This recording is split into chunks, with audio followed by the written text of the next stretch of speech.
Have you ever touched something that felt alive? Not flashy or loud, but quietly magic, like an old photograph that watches you back, or a coin purse that somehow knows what your heart really needs. Tonight, we drift deep into the hollers of 1930s Kentucky. To a time of dust, hunger, and whispered miracles. This is the haunting tale of Granny May and her magic coin purse. Granny May wasn't rich. In fact, her cabin leaned like it was about to fall.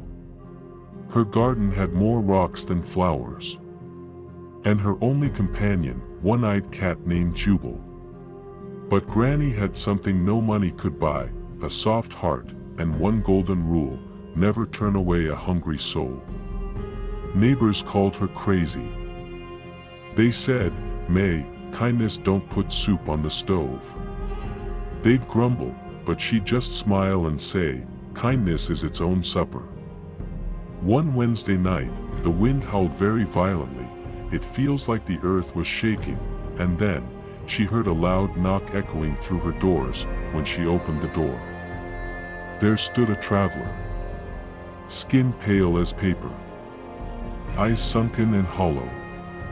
The traveler said in a weak voice, "Ma'am, I haven't eaten in 3 days. Please give me some food." Granny split her last biscuit in two. Half for her. Half for him.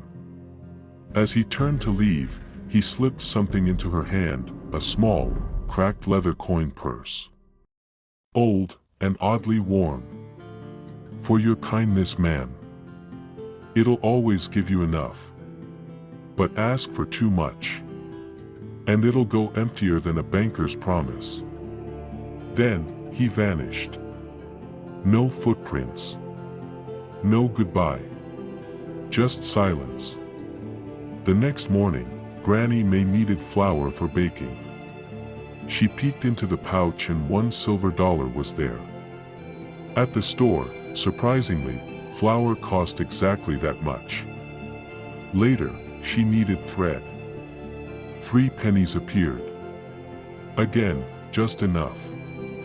Never too much. Never too little. Word spread like wildfire.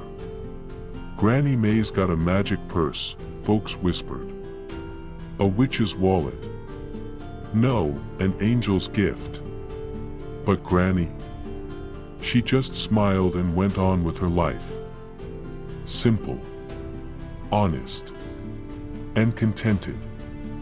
Then came Granny May's sister, Lula. Coming with entitlement, greed, and bad intentions. Lula demanded, "Give me that purse. I'll pull out gold enough to build a church." Granny May calmly said, "It don't work that way, sister." But Lula wasn't the listening type.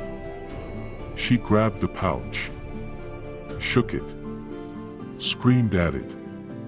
And when she tore it open, dust, cobwebs, and a wind so cold, the fire in the hearth died.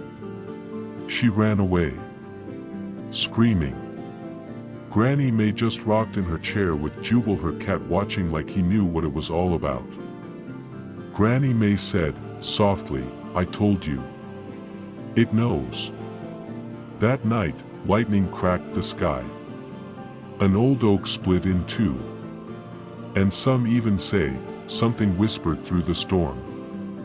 Years passed. Then came a man from Chicago, slick hair, slicker lies. "I'm a historian," he said. Truth was, he collected cursed things. He had a haunted music box, a comb that grew teeth. And now, he wanted Granny May's purse. She refused to sell it, so he broke into her house to steal it late at night when she was asleep.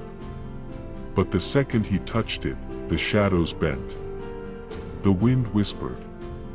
And old Jubal the cat, he spoke. Jubal said to the man, "Greedy."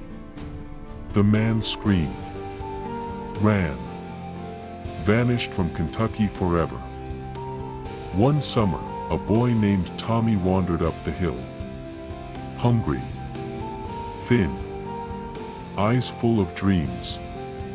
Granny fed him, taught him to plant, to listen, to feel the hills breathe.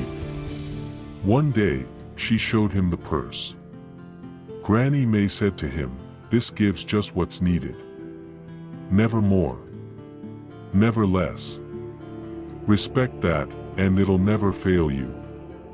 When Granny passed, at 102, with a smile and a warm quilt, Tommy buried her with the purse. But the next morning, the grave was untouched. And the purse was back on the porch, waiting. Since then, many have tried to take the purse.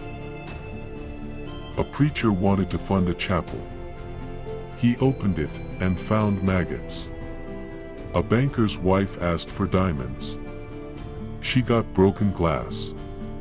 Only those who ask with humility receive. And even then, only enough. The purse can smell greed, can taste lies.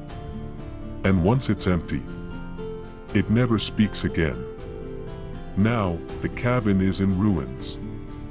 Trees have claimed it. The path is overgrown. But some still go searching, they say, if you're truly in need. Not for riches or fame, but for hope. And if you knock 3 times on what's left of the door, you might find it. The purse, sitting quietly on the hearth. But be warned, if your heart is full of greed, you'll hear a voice behind you say, "Greedy." And when you turn, only wind. So the next time you find a coin on the sidewalk, don't ask where it came from. Just smile. And remember, enough is plenty. If you enjoyed this story, kindly like and hit the subscribe button for more contents like this. See you in the next episode.